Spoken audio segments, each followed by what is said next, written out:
وأن هذا صراطي مستقيما فاتبعوه ولا تتبعوا السبل فتفرق بكم عن سبيله ذلكم وصاكم به لعلكم تتقون.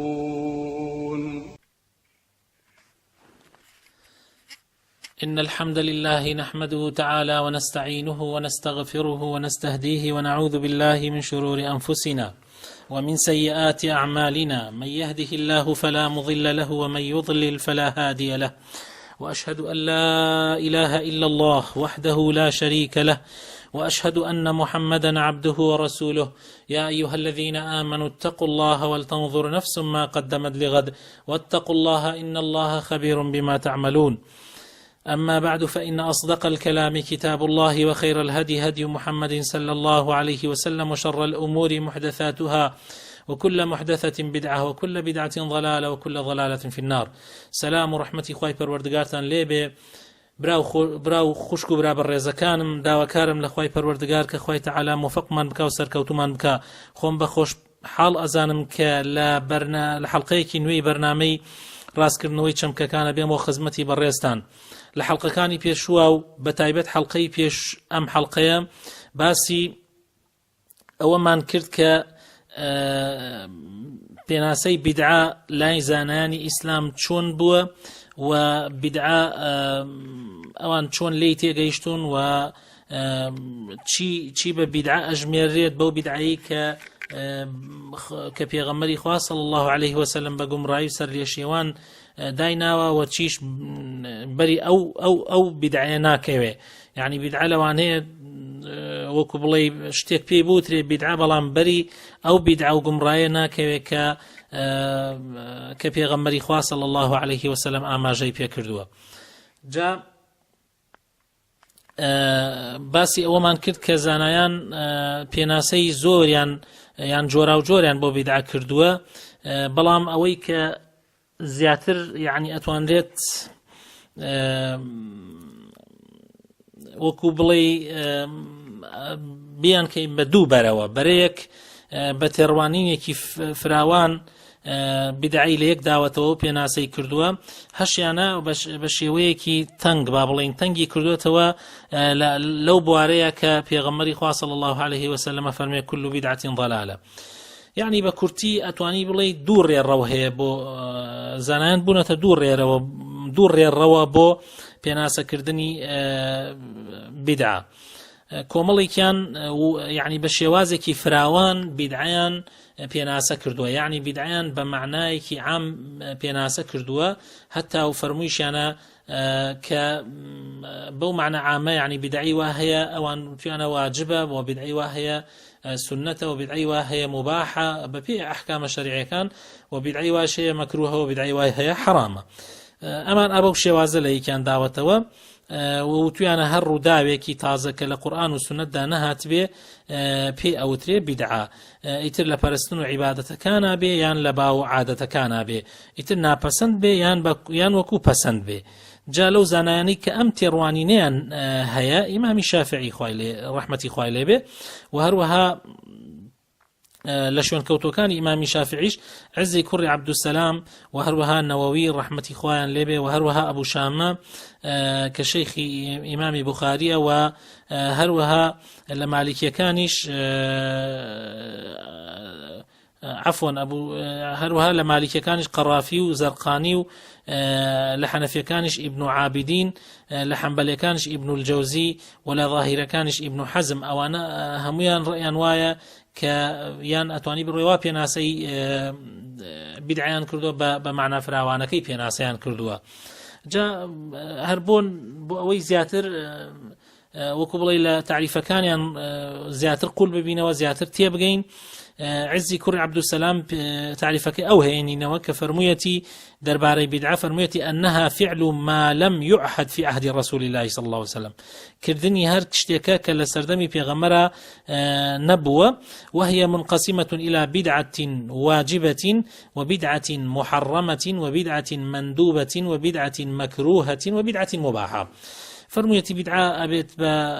بەو معنای کە هەر شتێک نەبوو بێ لە کاتی پێغەمبەر صلی الله عليه وسلم و پەیدا بوو بێ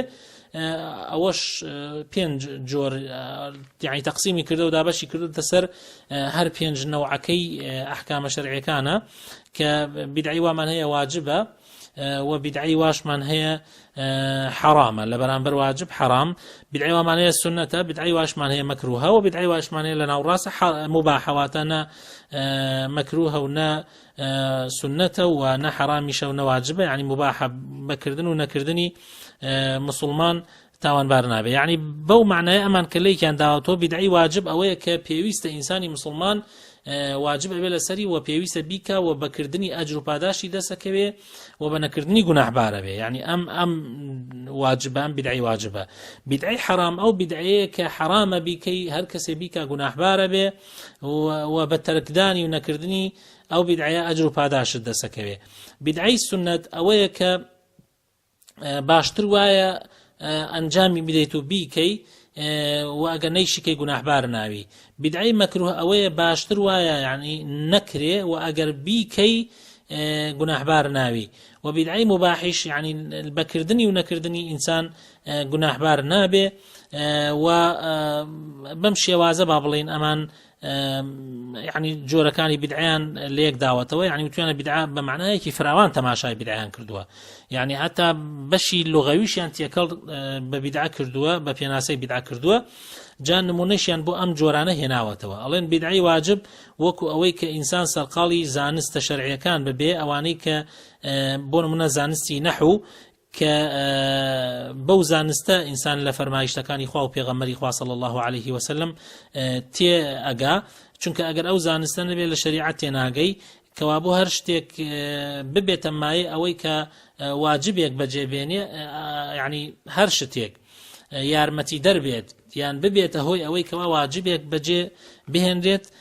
ئەو شتەش حکمی واجبەکە حکمی ئەو واجبە وەرەگرێ ما لا يتم الواجب إلا به فهو واجب واتە هەر شتێک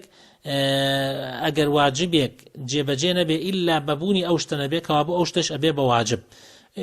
جا فەرموویانە زمانی ئازانینی زمانی عەرەبی و شارەزابوون لە زمانی عەرەبیە هۆکارێکە بۆ تێگەیشتن لە قورئان و لە سنت کەوا بوو ئەبێ بە واجب ئێتە طبعا دیارە واجبی کیفایە واجبێکە لەسەر هەموو مسلمان واجب نییە بەڵکو لەسەر بەتایبەتی لەسەر کۆمەڵێک لە هەر وڵاتێکە کۆمەڵێک لە مسلمانان پێی هەڵسن کافیە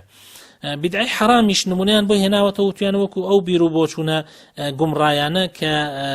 پەیدا ئەبێ لە دوای پێغەمبەر صلی الله عليه وسلم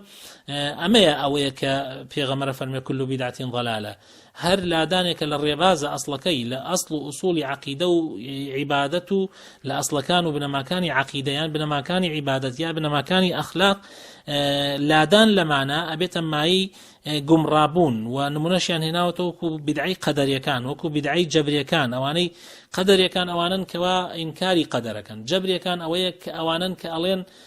هەموو شتێک لەم دنیاە بە جەبریە و ئینسان هیچ اختیاریکی بەدەست نییە هەموو شتێک خوای گەورە جێبەجێیەکە یعنی ئێمە هیچ مخەیەر نیمان ئەمەش طبعا ئەمەش فکرێکی گومڕابوونە چونکە معقول نییە خوای گەورە لەسەر شتێ محاسبەمان کە خۆی پێمانەکات و بشمان خاتە جەهەنم و محاسبەی شتێکمان بکا و بشمان خاتە جەهەنم و کە خۆشی پێی کردوین شتی وە یعنی زۆر نابەجێ و مخالفەی قورئان و سنەتە و هەروەها بدعی مرجئەش ئەوانن کە ئەڵێن یعنی لا يضر مع الإيمان ذنب و تویانە لەگەڵ ئیمانە هیچ گوناحێک مادام تۆ شایەتمانت هێناوە کەوا بوو گوناحەکان هیچ زەرەرت پێ ناگەێنێ مادام تۆ ئەسڵی ئیمانت هەیە تەوحیدەکەت هەیە تەواو شتەکانی تر زەرەرت پێ ناگەێنێ خوا پەنامەمدا ئەمەش جۆریان هەیە ئەمەش هەیانە زۆر توندڕەوە هەیانە کەمتر توندڕەوە یعنی مرجئەکانیش ئەنواعیان هەیە خەواریجیش ئەوانن کە ئینسان فرقەیەکی تر نەوانەی کە گومڕابوون و لایەن داوە قەناعەتیان وایە کە يعني مسلمان بە گوناحە گەورەکان وەکو زینا و قەتڵ و عەرەق خواردن و ئەمانە کافر ئەبێ وتوانە یعنی بە کەبائیر ئینسان بەکردنی کەبائیر کافر ئەبێ و لە ئیسلام دەرئەچێ ئەمەش طبعا هەر مخالفی قورآن و سنەتە و هەروەها شیعەش و ڕەوافزەکانیش ئەوانش کە هەندێک توندڕەوی خۆیانیان هەیە و لە بواری خۆیانە کە زۆر بەمان شارەزایەکی باشمان هەیە لەبارەی شیعەوە چونکە تێکەڵیمان هەبووە لەگەڵیانە و باس و خواسیان ئێستا لەم سەردەمە زۆرە. و هەروەها ئەمە طبعا بدعی حرام، يعني كوابو بدعي للاي يعني ام زانيانا بدعي واجب او بو كباسمان كرد وبدعي حرام اميك ام جوريك كيتبر كل بدعة ضلالة وكل ضلالة في النار. وبدعي السنات واتا خوازراو وكو بيدا بوني قتاب خانة مثلا كجاران لكاتي في غمرة صلى الله عليه وسلم ولا باش اوانيش هل أنا مزجوتا قطاب خانة لنا مزجوتا أبو وخلنا مزجوتا درسي خنا هاتن فيري علم بون بلام لباش كزمانة جورا قطاب خانة بيابو واتا مسلمانان أم جاء قطاب خانة جاء كرده ولا مزجوت أو يشتكي خراب نية يعني لبر أوي هم حرمتي مزجوتش أباريزري وهروها دروس كردني برد و هەروەها نوێژی تەراویح بە کۆمەڵ لە مزگەوتە لە پشت یەک ئیمامەوە لە پشت یەک پێش نوێژەوە کە ئیمامی عومەر کردی و پاشان فەرمووی نعمەتی البدعة هذه ئەمەش بەری ئەو جۆرانە ئەکەوێ. و هەروەها بدعی تریش نمونەیشیان هێناوەتەوە بۆ بدعی با بڵێن مەکروه و تویانە بدعی مەکروه وەکو ڕازاندنەوەی مزگەوت و زەخرەفەکردنی مزگەوت کە ئەو زەرق و بەرەقە یا ئەو ڕازاندنەوە بەڕاستی مسلمانان مەشغوڵەکە لە کاتی نوێژکردنە و تویانە مەکروه و بەباشیان نەزانیوە عولەماکان و زانایان و بەری ئەو جۆرە ئەکەوێت کە پێی ئەوترێ بدعی مەکروه نەکردنی باشترە. و هەروەها زەرق و بەرەقکردنی قورئان ینی ڕازاندنەوەی قورئانیش ئەویش هەر شتێکی باش نییە، بدعەیەکی خراپ بدعەیەکی مەکروهە. و بدعی حەڵاڵیش نمونەیان بۆ هێناوەتەوە وەکو تەوقەکردن لە دوای نوێژەکان و تویان ئەمە بدعەیە بەڵام هیچ زەرێکی نییە و دەست بڵاویکردن یعنی لە کاتی خواردن و خواردنەوەیە و هەروەها لە کاتی پۆشاکە و جلوبەرگە ینی ئەمەش هەر وەکو زیادە ڕەویکردن یان دەست بڵاویکردن لەو بوارە هەر بدعەیە بەڵام مباحە و ینی گوناحبار نەوێت ئینسان ئەگەر زۆر زیادە ڕەوی نەکا نەچێتە پلەی حرامەوە. ئەلەو کەسانە وتمان کە ئەم ڕەئیان هەیە هەروەها لە ئیمامەکان ئیمامی شافعی ڕەحمەتی خوای لێبێ ئەفەرمێ المحدثات من الأمور ضربان فەرموویەتی بدعە لە کارەکانە دوو نەوعە بدعەیەک ما أحدث مما يخالف كتابا أو سنة أو أثرا أو إجماعا فهذه البدعة الضلالة. فرمويتي بدعيك مخالفة قرآن يان سنة يان أثريك يان إجماعك لا إجماع كوبونوي زانيان يعني كودنجي زانيان بكات مخالفة أما بيا وبيتشواني أما بيا وبدعيك ضلالة وقمرائية. وبدعيك تريشمان هي والثانية ما أحدث يعني ما أحدث من الخير لا خلاف فيه لواحد من العلماء وهذه محدثة غير مذمومة. فرمويتي يعني جورێکی تر لە پەیدابوون ئەوەیە کە شتێکی خێر بکرێ عن شتێکی خێردا بمەزرێنرێ کە مخالفەی قورآن و سنت و ئەثەر و هەروەها مخالفەی ئیجماعی زانایان نەکە ئەمەش بدعەیەکە یعنی مەزموم نییە و داهێنراوێکی خراپ نییە. يعني بو شێوازە ڕوانیەتی ئیمامی شافعی بۆ مەسەلەی بدعە. ئەمە تقریبا نتوانی بڵێ ئەم ڕەئیە بەفراوانی تەماشای بدعی کردووە بەڵام هەر لە ناو فراوانیەکەیە گۆشەیەکی دیاری کردووە بۆ ئەو بدعە ضەلالەیە کە بدعە حرامەکانە. کۆمەڵی دووهەم بە شێوەیەکی گشتی بدعی بەناپەسەند زانیوە یعنی باسی جۆرەکانی تری نەکردووە بەڵکو دایە يعني زیاتر پێناسەی بدعی بۆ بەشی بدعە محەڕەمەکە دیاری کردووە کە زانایانی پێشووتر بە بدعی حرامیان زانیوە یعنی زیاتر بدعیان بۆ پلکاندۆتۆ ئەوە کانیتریان بە بدعی لغەوی زانیەوە بدعی ئیصطلاحی و لە زاراوەی شەرعە تایبەتیان کردووە بە ئەوە وتویانە بدعە هەمووی ضەلالەیە بەڵام ئەگەر بێت و ورد ببیتەوە لە قسەکانیان تەماشاکەی ئەگەر بدعە هەموو ضەلالە بێتتر بدعی لغەوی یعنی چی؟ يعني هم لأخيرا دينا سر ئەم تعریفەی کە ئەم پێناسەی کۆمەڵی یەکەم لەوانەی کە ئەم بۆ چوونانەیان هەیە خوشک و برابە ڕێزەکانم ئیمامی مالک رحمه الله وهروها إمام شاطبي وطرطوشي وهروها لحنفيكانيش شمني وعيني لشافعي كانش بيهقي وابن حجر عسقلاني وابن حجر هيتمي لحنبلي كانش ابن الرجب وابن تيمية رحمتي خواه لهر هميان به لو پێناسانیشی کە پێناسە کراوە یعنی ئەو پێناسانەی بەش ئەم کۆمەڵەی دووەم یعنی کە بۆچوونی دۆمیان هەیە یان بۆ شێوەی دووەم پێناسەی بدعیان کردووە تعریفەکە ئیمامی شاطبی ڕەحمەتی خوای لێ بێ کە ئەوش بە دوو شێوە پێناسەی بدعی کردووە یەکەمیان توێتی طریقة في الدين مخترعة تضاهي الشرعية يقصد بالسلوك عليها المبالغة في التعبد لله سبحانه وتعالى فرميتي بدعاء ربازي كي تازي لا أين لا سايكردنوي شريعته ما بس للرويشتن لسري يعني لسر أو بدعاء زيادة الروي كردنا لبرستني خواي قوريا جابم بيناسيا باو عادت بر بدعا ناكوي لينا اوان بدعيان تايبت كردو بواري عبادات يعني باصول عقيده وعباده واصول اخلاق يعني لويا حصر يعني كردو اويا ناو بدعه يعني هر اتواني بيجي او بدعيه كحرامه او كان يتر او جورا كان يتري بدعه وتوانا ما بدعني هر اصلا بدعني او يتر بشوازي كتر لي كان دعوته بيناسي دوهمي شاطبيش فرمويتي بدعة طريقة في الدين مخترعة تضاهي الشريعة يقصد بالسلوك عليها ما يقصد بالطريقة الشرعية وتا بدعة ربازي كي تازي لآين دا لا سايكرنوي شريعة ما بس للرويشتن لسري هر همان ما بس الربازي شريعة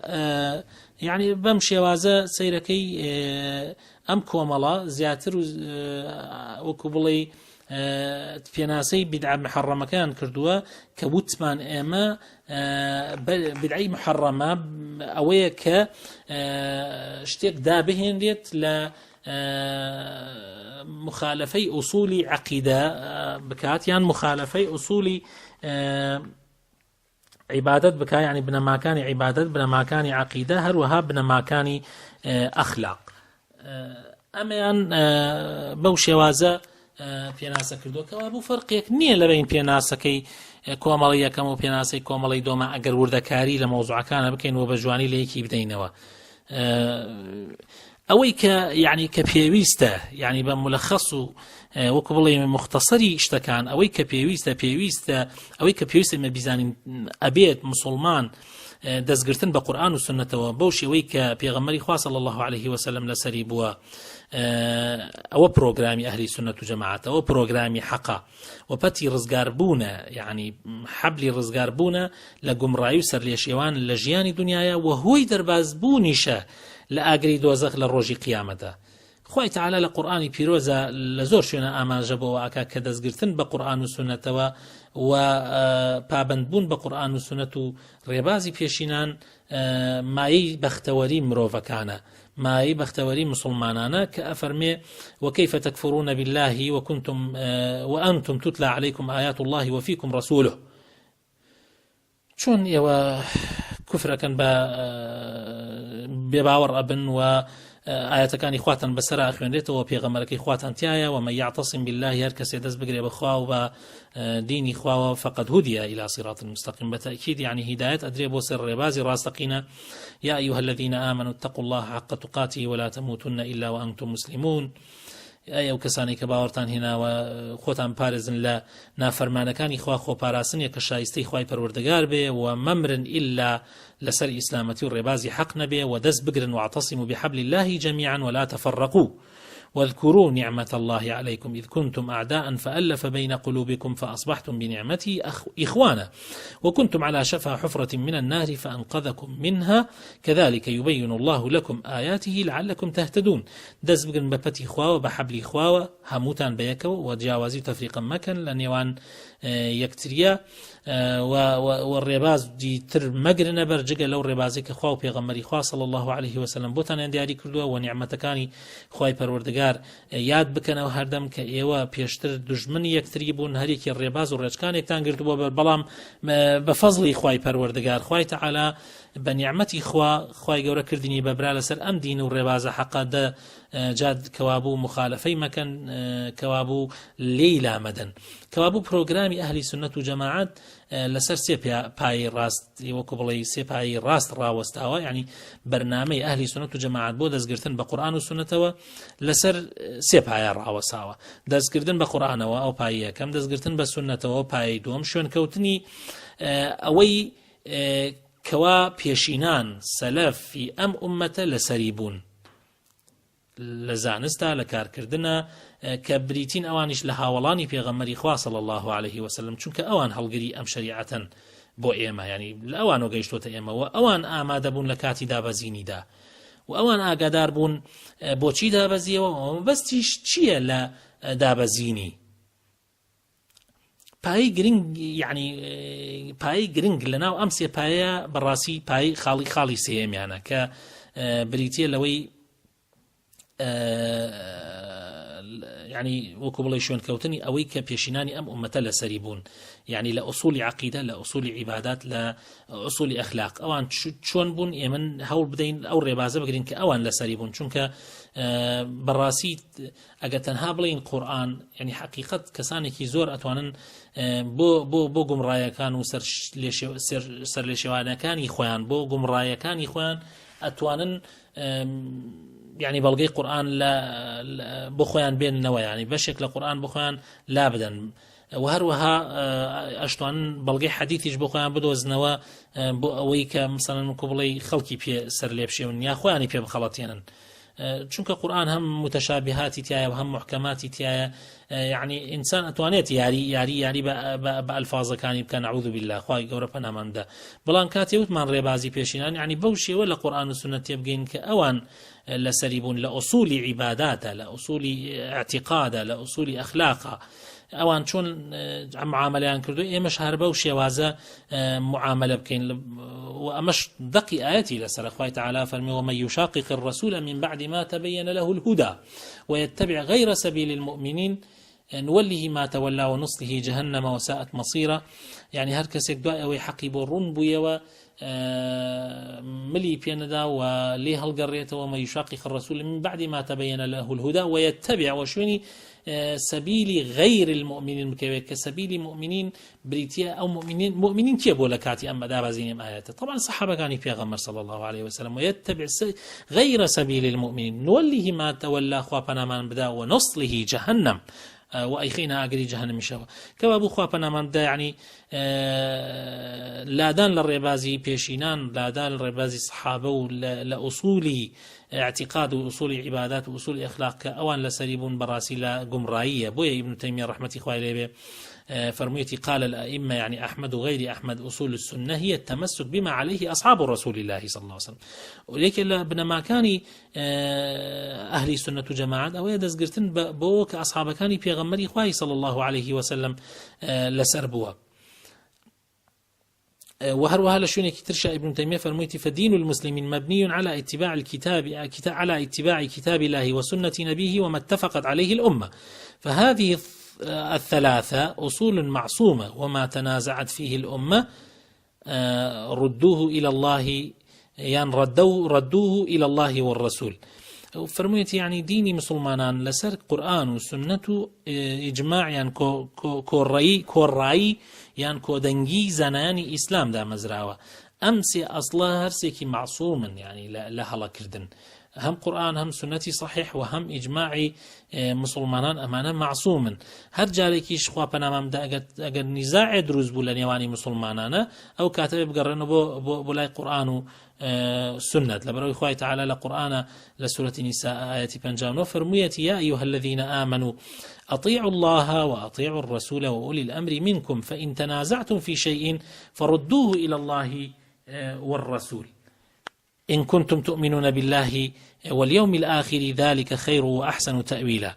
أي أو كساني كباورتان هنا إطاعي خواو إطاعي پیغمبر صلى الله عليه وسلم جورالي خوابن جورالي پیغمبر بن و جورالي زانایان تان بن اگر لشتێک شادو بەرەکیتان بۆ دروست بوو بگەڕێنەوە بۆ لای خوا و بۆ لای پیغمبر صلى الله عليه وسلم ئەگەر ئێوە ئیمانتان هەیە بە خوا و بە ڕۆژی قیامەت ئەمە باشترە بۆ ئێوە ئەمە چاکترە بۆ ئێوە ئەمە باشترین ڕێبازە. کەوا بوو دەستگرتن بە قورئان و سنەتەوە زۆر گرنگە بۆ تاکی مسلمان هەروەها بۆ کۆمەلگای مسلمان، یعنی زۆر گرنگە بۆ تاک لە مسلمانان و هەروەها بۆ کۆمەلگای مسلمانانیش دەستگرتن بە قورئان و سنەتەوە، دوورگرتن لە بیدعا مەبەستمان ئەوەیە کە بیدعا دووبارە یەکەمەوە نەوەک کەسانێک یان برایەک یان خوشکێکی بەڕێز گوێی لە حەڵقەکانی پێشوو نەبوو بێ. ئێمە کاتی ئەڵێین بیدعا مەبەستمان ئەوەیە لادان لە ئوسوڵ و بنەماکانی عەقیدە یان لادان خواپەنامەمدە لە ئوسوڵ و بنەماکانی عیبادەت و پەرستش و هەروەها لە ئوسوڵ و بنەماکانی ئەخلاق، چونکە ئەوانە بیدعی تیا دروست ئەبێ. ئەگینە اختلافێک لە نێوانی مسلمانانە لەسەر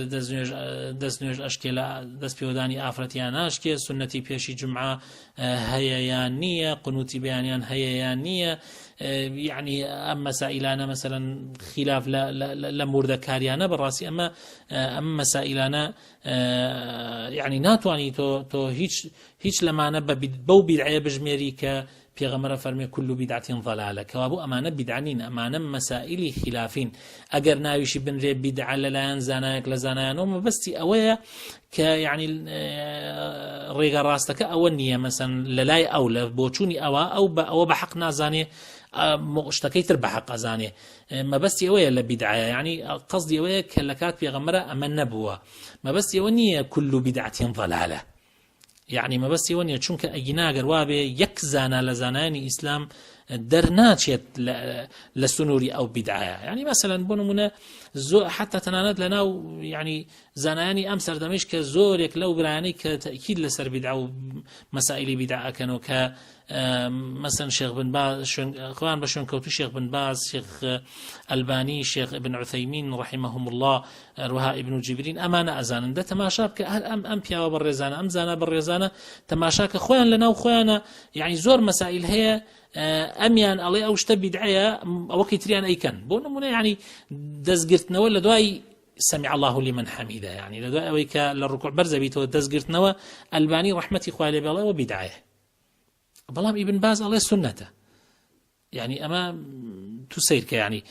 کەوابوو ئەگەر ئێمە وا داینین مەسائل خلافیەکان بە بیدعە بزانین، يعني بەو بیدعەیە بزانین كل بدعة ضلالة، کەوابوو لەیلە شێخ بن باز يعني لە ڕوانگەی